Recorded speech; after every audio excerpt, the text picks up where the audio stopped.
আজব ক্যারেক্টারের লোক। কেনার দামটা চাইলাম, কেনার দামটাও দেওয়া গেল না। তো এইসব মানুষ দিয়ে তো পোষাইব না।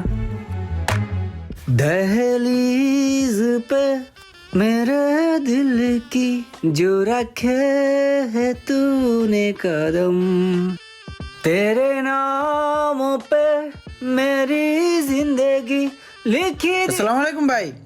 ওয়ালাইকুম আসসালাম। ভাই হয়েছে কি, এই গাড়িটা আমার এক কাজিনের গাড়ি, ঠিক আছে?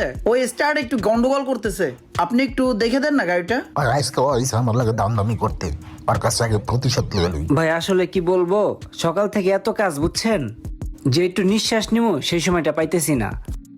আপনি একটা কাজ করেন, যেহেতু কাজিনের গাড়ি নিয়েই আসছেন, আপনি গাড়িটা রাইখা যান, ঘন্টা দুয়েক পরে আসেন, আমি একটু দেখি কি হয়েছে। হ্যাঁ হ্যাঁ, সময় দিচ্ছি, আমি একটু আসতেছি 2 ঘন্টা পরে। হ্যাঁ ঠিক আছে ভাই।